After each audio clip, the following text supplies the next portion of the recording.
প্রিয় দর্শক শ্রোতা বন্ধুরা, ডিবেট উইথ রানা চ্যানেলের পক্ষ থেকে আপনাদের সকলকে স্বাগতম ও শুভেচ্ছা। বন্ধুরা, আমরা জানি আর কিছুক্ষণের মধ্যেই মার্কিন যুক্তরাষ্ট্রের ৪৭তম প্রেসিডেন্ট হিসেবে শপথ নিতে যাচ্ছেন ডোনাল্ড ট্রাম্প। তিনি এটা তার দ্বিতীয় মেয়াদের প্রেসিডেন্ট। এর আগে তিনি যুক্তরাষ্ট্রের প্রেসিডেন্ট ছিলেন।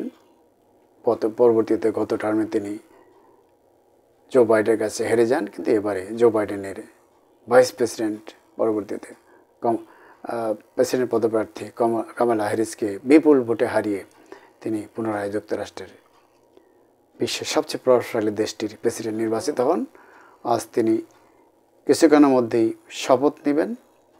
অনেকেই ধারণা করছিলেন যে ট্রাম্প সম্ভবত খুব যুদ্ধবাজ রাষ্ট্রপতি হতে পারেন, কিন্তু আলামতে তা বলছে না। তিনি দেশপ্রেমিক, তিনি তার দেশকে ফার্স্ট আমেরিকা সর্বসেরা এটা পছন্দ করেন। তিনি অনেকটা সাদাদের প্রতিনিধিত্ব করেন, শ্রেষ্ঠত্বের দাবিদার, কিন্তু তিনি ইতিমধ্যে প্রমাণ করেছেন যে আসলে তিনি যুদ্ধবাজ নন, বরং শান্তি চান। তো বাংলাদেশের ক্ষেত্রে তার সম্পর্কটা কি হবে, এটা অনেকেই ভয় পাচ্ছিলেন যে ট্রাম্প প্রেসিডেন্ট নির্বাচিত হলে বুঝি পতিত স্বৈরাচারিণী শেখ হাসিনার খুব উপকার হয়ে যাবে, ভারতের খুব উপকার হয়ে যাবে। ভারতের উপকার হলেই শেখ হাসিনার উপকার হবে এবং বাংলাদেশ ক্ষতিগ্রস্ত হবে। কিন্তু তেমন ধারণা মিথ্যা ইতিমধ্যে প্রমাণিত হয়েছে। আসলেই ট্রাম্প তার অনুষ্ঠানে তো মোদিকে দাওয়াতই দেননি।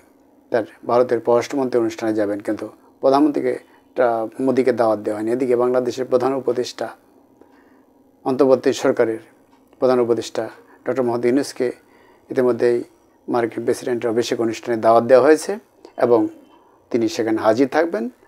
কিন্তু প্রেসিডেন্ট শপথ গ্রহণের আগেই আজকে প্রধান উপদেষ্টা ডক্টর মোহাম্মদ ইউনূস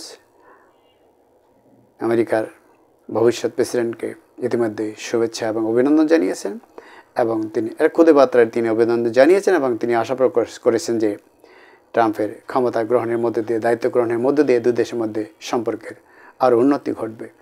আমরা সবাই আশা করি ট্রাম্প অযৌক্তিক কোনো কাজ করবেন না, কোনো স্বৈরাচারের পক্ষে অবস্থান নেবেন না।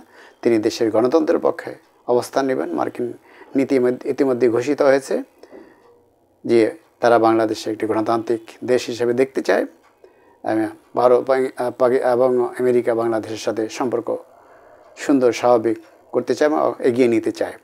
আমরা সবাই এটাই আশা করছি এবং তাই ট্রাম্পের দায়িত্ব গ্রহণের পর বাংলাদেশের সাথে আমেরিকার সম্পর্ক আরও সুন্দর হবে, আরও উন্নত হবে এবং বাংলাদেশে গণতন্ত্র ফিরে আসুক। এটা আমেরিকা আগেও চেয়েছে এবং এখনও চাচ্ছে, ভবিষ্যতে চাইবে বলে আমরা বিশ্বাস রাখি এবং দুই দেশের মধ্যে সম্পর্ক চমৎকার পর্যায়ে উন্নীত হবে বলে যেমন প্রধান উপদেষ্টা আশা করেছেন, আমরাও তেমনটি আশা করছি। খোদা হাফেজ। বাংলাদেশ জিন্দাবাদ।